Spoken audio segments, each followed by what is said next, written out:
നിങ്ങൾക്ക് ഓർമ്മയുണ്ടായിരിക്കും ഡൽഹി ഇലക്ഷൻ്റെ റിസൾട്ട് വരുന്നതിന് മുമ്പ് ഞാനൊരു വീഡിയോയിൽ കൃത്യമായിട്ട് പറഞ്ഞു, ആം ആദ്മി പാർട്ടി ഡൽഹിയിൽ തോൽക്കുകയാണെങ്കിൽ ഈ രാഷ്ട്രീയ പാർട്ടിയുടെ ഫർദറായിട്ടുള്ള എല്ലാ സംഭവവും കുഴിച്ചു മൂടപ്പെടും.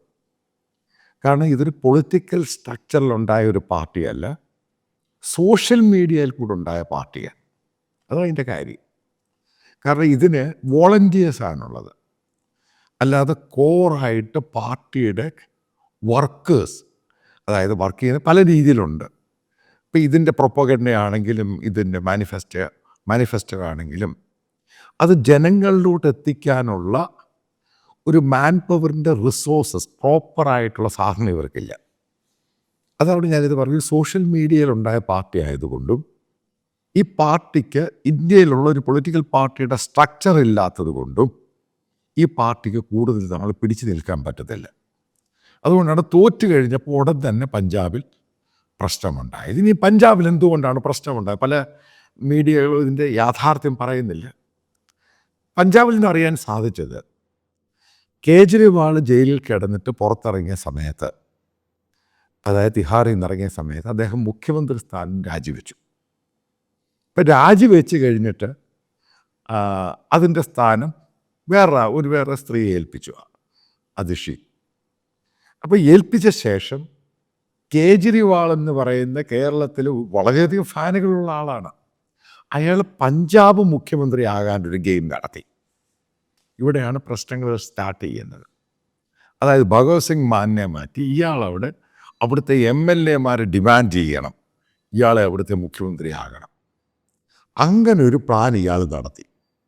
പല MLA-മാരെയും AAPയുടെ MP-മാരെ കൊണ്ടും ഈ അവിടെയുള്ള ആം ആദ്മി പാർട്ടിക്കകത്ത് നിൽക്കുന്ന MLA-മാരെ വെച്ചൊരു ഗെയിം പ്ലാൻ ഇയാൾ ശക്തമായ രീതിയിൽ അങ്ങ് നടത്തി. അതിൻ്റെയാണ് ഇപ്പോൾ റിസൾട്ട് വന്നത്. കാരണം ഇവിടെ തോറ്റുപോയി. കേജ്രിവാളിൻ്റെ പാർട്ടി മാത്രമല്ല, കേജ്രിവാളും തോറ്റുപോയി.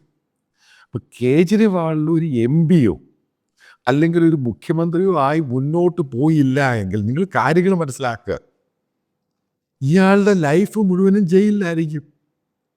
ഇതിനെന്താണൊരു വഴി? കാരണം കേജ്രിവാളിന് അറിയാവുന്ന കാര്യം, ഇയാൾ തോറ്റു. ഇനി അത് മുഖ്യമന്ത്രി ആകുക അല്ലെങ്കിൽ രാജ്യസഭ MP ആവുക. ഇപ്പോഴത്തെ കണ്ടീഷനിൽ ഇത് രണ്ടുമാകാനുള്ള വഴി ഇപ്പോൾ തൽക്കാലം കാണുന്നില്ല. ഇപ്പോൾ ലുധിയാനയിലൊരു നിയമസഭാ സീറ്റ് മാത്രമേ ഉള്ളൂ. ഇവിടെയാണ് ഗെയിം സ്റ്റാർട്ട് ചെയ്ത്, നേരത്തെ സ്റ്റാർട്ട് ചെയ്തതാണ് ഈ സംഭവം. ഇതിപ്പം വല്ലാത്ത രീതിയിൽ പൊട്ടി ചീഞ്ഞ് നാറുകയാണ്. ആ സമയത്ത് പഞ്ചാബിൻ്റെ മുഖ്യമന്ത്രി ഭഗവത് സിംഗ് മാൻ, കാരണം ഇയാളെക്കാളും വലിയ കളരാ, അയാൾ എന്ത് ചെയ്തു? അമിത്ഷായുമായിട്ട് കാര്യങ്ങൾ ഡിസ്കഷൻ സ്റ്റാർട്ട് ചെയ്തു.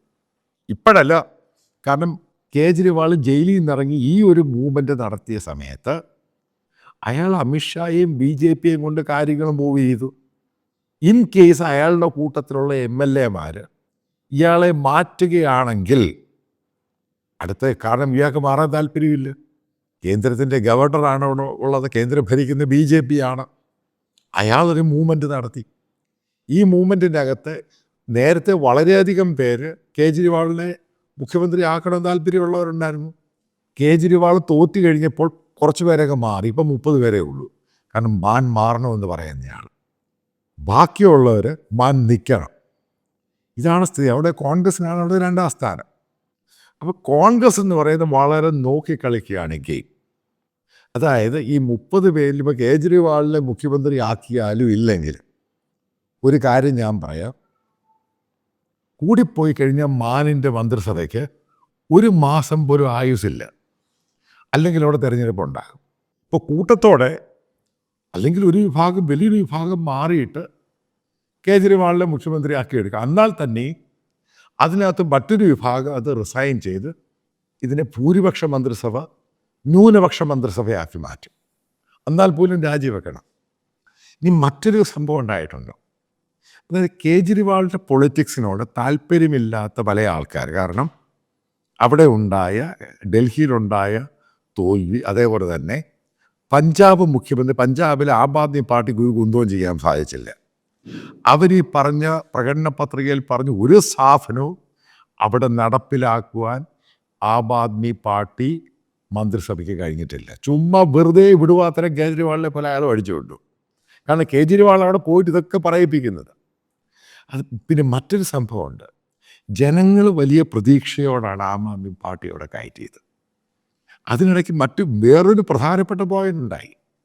കേജ്രിവാൾ അവിടെയുള്ള ഗവൺമെൻറ് കോൺട്രാക്ടേഴ്സും പരിപാടികളും, അതായത് മദ്യത്തിൻ്റെ സംഭവങ്ങളല്ല, കൺട്രോൾ ചെയ്യാൻ വേണ്ടി വേറെ കുറച്ച് ആൾക്കാരെ വെച്ചു, ആം ആദ്മി പാർട്ടിക്കാർ.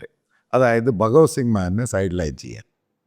വലിയ വൃത്തികെട്ട ഗെയിം ഇയാൾ കളിച്ചു. സ്വന്തം പാർട്ടിക്കാരൻ വളരെ ജൂനിയർ, അയാളെ പിടിച്ച് മുഖ്യമന്ത്രിയാക്കി അയാളെ നശിപ്പിക്കാൻ, സാമ്പത്തിക ഭദ്രത ഉണ്ടാക്കാൻ വേണ്ടി, പാർട്ടിക്ക് വേണ്ടി, അയാൾക്ക് വേണ്ടി ഉണ്ടാക്കാൻ വേണ്ടി കേജ്രിവാൾ വളരെ ഡേർട്ടി ഗെയിം കളിച്ചു. നിങ്ങൾക്കറിയാം, ഡൽഹി മുഖ്യമന്ത്രിക്ക് വലിയ പവറൊന്നുമില്ല. എന്തിനാണ് കേജ്രിവാൾ പഞ്ചാബിൻ്റെ മുഖ്യമന്ത്രിയാണെങ്കിൽ പവർഫുള്ളാണ്, ഇന്ത്യയുടെ ബോർഡർ സ്റ്റേറ്റ് ആണ്, പ്രത്യേകിച്ച് പഞ്ചാബി കമ്മ്യൂണിറ്റിയാണ്, ഏറ്റവും റിച്ചായിട്ടുള്ള ഒരു സ്റ്റേറ്റ് കൂടിയാണ്. അപ്പോൾ അവിടുന്ന് ഫർദറായിട്ട് മുന്നോട്ട് അവിടെ വൃത്തികെട്ട ഗെയിം കളിച്ചു. സിഖുകാർ വേഴ്സസ് ഹിന്ദുക്കൾ. അതായത് ആം ആദ്മി പാർട്ടിക്കകത്ത് വൃത്തികേടുണ്ടാക്കി. സിഖ് വേഴ്സസ് ഹിന്ദു എന്ന് പറഞ്ഞൊരു ഗെയിം ഉണ്ടാക്കി. ഇനി അതിൻ്റെ റിഫ്ലക്ഷൻ ഉണ്ടായിട്ടുണ്ട്. എവിടെ ഉണ്ടായി? ഡൽഹി തലസ്ഥാന സിറ്റിയിൽ സിഖുകാർ കൂടുതൽ പഞ്ചാബിൽ താമസിക്കുന്ന പഞ്ചാബി രാജോറി ഗാർഡൻ, ഈ ഒരു ബെൽറ്റുണ്ട്, അവിടെ 7-8 സീറ്റുകളുണ്ട്. ഒരു സീറ്റ് പോലും ഇല്ലാതെ എല്ലായിടത്തും ആം ആദ്മി പാർട്ടി തോറ്റു. അവിടെ എല്ലാം ജയിക്കുന്ന ആം ആദ്മി പാർട്ടിയുടെ സർദാർമാരാണ്. അവരെല്ലാം തോറ്റു. കാരണം പഞ്ചാബിലേക്ക് ഒരു റിഫ്ലക്ഷൻ അടിച്ചതാണ്. കാരണം അവിടുത്തെ പഞ്ചാബി സർദാറിനെ മാറ്റിയിട്ട് ഹിന്ദുവായ കേജ്രിവാൾ അവിടെ പോകാൻ ശ്രമിച്ചു. അല്ല, ഇതാണ് ഞാൻ ഈ പറയുന്നത്. പല ആൾക്കാർക്കും മനസ്സിലായില്ല, ഇയാൾ വളരെ ഡേർട്ടിയാണ്. അതായത് ഇയാൾ ശരിക്കും ഒരു വൃത്തികെട്ട മനുഷ്യനാണ്. സ്വന്തം പാർട്ടി തന്നെ ഇയാൾക്ക് പ്രശ്നം, അയാളുടെ കാര്യങ്ങൾ മാത്രമേ ഉള്ളൂ. സ്വന്തം പാർട്ടിയാണെങ്കിൽ അയാളുടെ കൂടെ നിന്ന് പ്രശാന്ത് ഭൂഷണെ, ആശിഷ് കേദിനെ, യോഗേന്ദ്ര യാദവ്, അങ്ങനെ എത്ര നമ്പർ ഓഫ് പീപ്പിൾ, ഇവരെ എല്ലായിടത്തും ദൂരെ കളയും. കാരണം അയാളുടെ കാര്യം ഭംഗിയായിട്ട് മുന്നോട്ട് പോകണം, അയാൾ ആരും ചലഞ്ച് ചെയ്യരുത്. അത് ഇതേപോലെ തന്നെ പഞ്ചാബിലും അവിടെ വൃത്തികെട്ട ഗെയിം കളിച്ച് അവിടുത്തെ മുഖ്യമന്ത്രിയാകാൻ ശ്രമിച്ചു. ഞാനൊരു കാര്യം പറയാം, കേജ്രിവാൾ അവിടുത്തെ മുഖ്യമന്ത്രി ആകാനോ ശ്രമിച്ചാൽ ഒരു കാരണവശാലും കേന്ദ്ര ഗവൺമെൻറ് കേജ്രിവാളിനെ അവിടെ മുഖ്യമന്ത്രി ആക്കത്തില്ല. എൻ്റെ ഒരു റീസണല്ല, പല റീസൺസ് ഉണ്ട്. ഒന്ന്, കേജ്രിവാളിന് സിഖ് ആൻറ്റി നാഷണൽ ഗ്രൂപ്പുകളുമായിട്ട് ഭയങ്കര ബന്ധമാണ്. അത് വെൽ എസ്റ്റാബ്ലിഷ്ഡ്, എല്ലാവർക്കും അറിയാവുന്ന കാര്യമാണ്. ഇന്ത്യ വിഭജനമായിട്ട് ഇന്ത്യ ഒരു ഖാലിസ്ഥാൻ ഉണ്ടാക്കണമെന്ന് പറഞ്ഞ ആ മുദ്രാവാക്യത്തെ ഇന്ത്യയിലെ പൊളിറ്റിക്കൽ ലീഡേഴ്സ്, അതായത് റെക്കഗ്നൈസ്ഡ് ഉള്ള പൊളിറ്റിക്കൽ ലീഡേഴ്സ്, ചീഫ് മിനിസ്റ്റർ എന്ന നിലയിൽ അതിനെ പരോക്ഷമായിട്ടും പ്രത്യക്ഷമായിട്ടും സപ്പോർട്ട് ചെയ്തയാൾ കേജ്രിവാളാണ്. അതേപോലെ തന്നെ ആം ആദ്മി പാർട്ടി അവിടെ അധികാരത്തിൽ വന്ന ശേഷം അമൃത്പാൽ സിംഗിൻ്റെ നടത്തിയ ഒരു വലിയ പ്രതിഷേധവും പ്രക്ഷോഭവും ഉണ്ട്. നാഷണൽ ഹൈവേ ഏകദേശം 60-70 ദിവസമാണ് തടഞ്ഞിട്ടിരുന്നത്. അതേപോലെ തന്നെ പഞ്ചാബിലെ കർഷകർ ആ ഇഷ്യൂവായിട്ട് ബന്ധപ്പെട്ട് അവർക്കെല്ലാ രീതിയിലുമുള്ള സപ്പോർട്ട് കൊടുത്ത് ഗവൺമെൻറ് ഓഫ് ഇന്ത്യയെ നാശമാക്കാനും കർഷക ബില്ല് തുലയ്ക്കാനും വേണ്ടി കേജ്രിവാൾ നടത്തിയ മൂവ്മെൻറ്റ്, അത് ബേസിക്കലി ആൻറ്റി ഇന്ത്യ മൂവ്മെൻറ്റ്.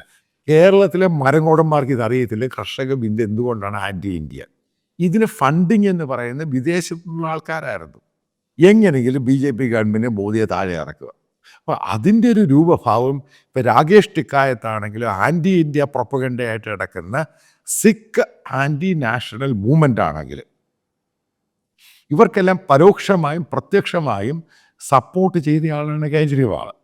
അപ്പം അതിനകത്ത് തന്നെ ഉടക്കുണ്ടായി ഈ ആം ആദ്മി പാർട്ടിക്കകത്ത് തന്നെ. കാരണം നിങ്ങൾ എന്ത് പറഞ്ഞാലും സിഖുകാരെന്ന് പറയുക, പഞ്ചാബി എന്ന് പറയുന്നത് അവർ പാട്രിയോട്ടിക്കാണ് ഭയങ്കരമായിട്ട്. അവരുടെ അടുത്ത് ഈ ഇന്ത്യക്കെതിരെയുള്ള പരിപാടിയൊന്നും ഉറപ്പ് നടക്കുക. അവർ സിഖ് ഈ ഖാലിസ്ഥാൻ മൂവ്മെൻറ്റിൻ്റെ ഒക്കെ ഭാഗമായിരുന്നുവെങ്കിൽ തന്നെ അവർക്ക് ഇന്ത്യയെ എതിർക്കുന്ന, അതായത് വലിയൊരു ഭാഗം സിഖുകാരും ഇന്ത്യയെ അനുകൂലിക്കുന്നവരാണ്. ഇന്ത്യ ഒറ്റക്കെട്ടാണ് നിൽക്കണമെന്ന് താല്പര്യമുള്ളത്. കാരണം ഇന്ത്യ പാകിസ്ഥാൻ ഡിവിഷനുമായി ബന്ധപ്പെട്ട് ഏറ്റവും കൂടുതൽ പ്രശ്നമുണ്ടാക്കിയതും ഏറ്റവും കൂടുതൽ ആൾക്കാർ കൊല്ലപ്പെട്ടതും ഈ സിഖ് കമ്മ്യൂണിറ്റിയിലാണ്. പാകിസ്ഥാനിലുള്ള സിഖ് കമ്മ്യൂണിറ്റിയും അത് പാകിസ്ഥാൻ പഞ്ചാബ് പ്രവിശ്യയിലുള്ള സിഖ് പഞ്ചാബികളാണെങ്കിൽ പഞ്ചാബികൾ ശരിക്കും കൊല്ലപ്പെട്ടിട്ടുണ്ട്. ഇവർക്കറിയാം ബേസിക്കലി ഇന്ത്യ എന്ന് പറഞ്ഞ മഹാരാജ്യം ഇല്ല എങ്കിൽ ഈ സിഖുകാർക്കും പഞ്ചാബികൾക്കും നാളെ ഇന്ത്യയിൽ രക്ഷയില്ല. അപ്പം അതിനകത്ത് ആം ആദ്മി പാർട്ടിക്കകത്ത് വലിയൊരു വിഭാഗം പൊളിറ്റീഷ്യൻസും അതേപോലെ MLA-മാരും MP-മാരും ഇന്ത്യ എന്ന് പറയുന്ന രാജ്യത്തിൻ്റെ കൂടെ ഈ കേജ്രിവാൾ അവരെ വിടർത്തിയെടുക്കാൻ വേണ്ടി ഒത്തിരി സംഭവം നടത്തി. നിങ്ങൾ ഈ കേജ്രിവാൾ ഭാരത് മാതാ കി ജയ് എന്നൊക്കെ പറയുന്നത് വേറെ പച്ചക്കള്ളമാണ്. പച്ചക്കള്ളമാണ്. കേജ്രിവാളുമായിട്ട് ഇത് പല രീതിയിൽ അടുപ്പമുള്ളവരെ എനിക്കറിയാം. അവർ തന്നെ പറയുന്നത് പക്കക്കള്ളനാന്ന് പറയും ഈ കാര്യത്തിൽ. അയാളുടെ കാര്യം ഒരു അരാജകത്വവാദിയാണ്. അരാജകത്വം ഉണ്ടാക്കിയിട്ട് അതിനകത്തുനിന്ന് മുതലെടുത്ത് മുന്നോട്ട് പോകും. ഇതാണ് അയാളുടെ പൊളിറ്റിക്കൽ ഫിലോസഫി എന്ന് പറയുന്നത്. ഇപ്പോൾ പല ആൾക്കാരും എൻ്റെ അതിൻ്റെ താഴെ വന്ന് കമൻറ്റ് ബോക്സിൽ പറഞ്ഞു IIT എന്ന് വന്നിട്ടാണ് കേജ്രിവാൾ ഇന്ത്യയെ രക്ഷപ്പെടുത്താൻ വേണ്ടി വന്നത്. ഒരു കാര്യം പറയാം, ഈ IIT പഠിക്കുന്നവരെല്ലാം ഭയങ്കര മിടുക്കന്മാരാകണമെന്നൊന്നുമില്ല, ചുമ്മാ തെറ്റായ ധാരണ. കാൺപൂർ IIT-യിൽ കേജ്രിവാളിൻ്റെ കൂടെ പഠിച്ചിരുന്നവർ പലരും ഗ്ലോബലി ഫേമസ് ആയിട്ടുള്ള കോർപ്പറേറ്റ്സിലും ഇന്ത്യയിൽ പലതും നടത്തുന്നവരുണ്ട്. അതിൻ്റെ അകത്ത് IAS ആണ് ഇയാൾക്ക് ഉദ്ദേശിച്ച്. IRS കിട്ടി മൂലയ്ക്ക് ഒതുങ്ങിയ കക്ഷിയാണ് കേജ്രിവാൾ. അതിൻ്റെ നാണക്കേട് മാറ്റാൻ വേണ്ടിയാണ് ഇയാൾ അതെല്ലാം കഴിഞ്ഞ് RTI ആക്ടിവിസ്റ്റായിട്ട് മുന്നോട്ട് വന്നല്ല. നിങ്ങൾ ഉദ്ദേശിക്കുന്ന പോലെ ഇയാൾ ഭയങ്കര സ്നേഹം കൊണ്ട് വന്നുവെന്നുമല്ല. കാരണം ഇയാൾക്ക് മനസ്സിലായി ഇയാളുടെ കൂടെ വന്ന് പഠിച്ചവർ മുഴുവനും പിന്നീട് വന്നവർ മുഴുവനും പല നല്ല പോസ്റ്റുകളിലോട്ടായി. അവർ ഗ്ലോബലി റെക്കഗ്നൈസ്ഡായി. ഇയാൾ മാത്രം ഒന്നുമല്ലാതെ ഒരു തേർഡ് റേറ്റഡ് IRS ഉദ്യോഗസ്ഥനായി. ഇതാണ് ഇയാളുമായിട്ട് ബന്ധപ്പെട്ട ഇയാളുടെ അടുത്ത സ്നേഹിതൻ പറഞ്ഞ്. അപ്പം അതിനെ ഓവർകം ചെയ്യാനും അവരുടെ മുകളിൽ കയറാൻ വേണ്ടി കേജ്രിവാൾ കണ്ടെടുത്ത സംഭവമാണ് NGO, അതായത് ആക്ടിവിസ്റ്റ്. അവിടുന്ന് പൊളിറ്റിക്കൽ പാർട്ടിയായിട്ട് ഡൽഹിയുടെ മുഖ്യമന്ത്രിയായി ഇന്ത്യയുടെ പ്രധാനമന്ത്രിയാകാൻ. ഇതായിരുന്നു ഇയാളുടെ ലക്ഷ്യം. ഓക്കെ, ഇനി ഇവിടെ നിൽക്കട്ടെ. ഇനി എന്തായിരിക്കും പഞ്ചാബിൽ ഉണ്ടാകാൻ പോകുന്നത്? അതായത് കോൺഗ്രസ് ഈ ഗെയിം വളരെ ദൂരെ നിന്ന് മാറി നോക്കും. അതേപോലെ BJP ഈ സംഭവം മാറിക്കഴിഞ്ഞാൽ അവരും കൈ കിട്ടും. ഒരു കാര്യം പറയാം, കേജ്രിവാളിൻ്റെ കേസുകൾ മാത്രമല്ല, ഇതോടുകൂടി ഉണ്ടാകാൻ പോകുന്നത് ആം ആദ്മി പാർട്ടി പഞ്ചാബിൽ പൊളിയുന്നതോടുകൂടി, ആ സർക്കാർ പൊളിയുന്നതോടുകൂടി ആം ആദ്മി പാർട്ടി എന്ന് പറയുന്ന ആളുകൾ അതിനകത്ത് വലിയൊരു വിഭാഗം അത് വിടാനുള്ള സാധ്യതയുണ്ട്. ഏറ്റവും ലേറ്റസ്റ്റായിട്ട് ഞാൻ അവതരിച്ച സംഭവം, ആം ആദ്മി പാർട്ടി ജയിച്ച MLA-മാർ അതിൽ പകുതിയിലധികം പേര് BJP നേതാക്കളെ നേരിട്ട് കണ്ടു. കാരണം ഇവർക്കെതിരെയൊക്കെ കേസെടുക്കാൻ സാധ്യതയുണ്ട്. അവർ BJP-യുടെ കൂടെ ജോയിൻ ചെയ്യാൻ തയ്യാറാണ്. അതായത് വരാൻ പോകുന്ന ദിവസങ്ങളിൽ ആം ആദ്മി പാർട്ടിക്ക് ഡൽഹിയിൽ 10-12 MLA-മാരെ കൂടെ കാണുള്ളൂ. ബാക്കിയുള്ളവർ BJP-യിലോട്ട് പോകുന്ന ലക്ഷണമാണ് ഉണ്ടാകാൻ പോകുന്നത്. അൾട്ടിമേറ്റായിട്ടൊരു കാര്യം പറയാം, ആം ആദ്മി പാർട്ടി എന്ന സംഭവം ഇന്ത്യയിൽ പൂർണ്ണമായിട്ടും കുഴിച്ച് മൂടപ്പെടാൻ പോവുകയാണ്. അതിൻ്റെ ലക്ഷണമാണ് ഡൽഹി തോൽവിയോടുകൂടി പഞ്ചാബിൽ കണ്ടത്. അതേപോലെ ഡൽഹിയിലുള്ള തൊട്ടെപ്പോൾ വിജയിച്ച ആം ആദ്മി പാർട്ടി MLA-മാർക്ക് പോലും ഇയാളുടെ കൂടെ നിൽക്കാൻ താല്പര്യമില്ല. ഈ സ്ഥിതിയിലാണ് ആം ആദ്മി പാർട്ടിയുടെ ഇപ്പോഴത്തെ പൊളിറ്റിക്കൽ കണ്ടീഷൻ.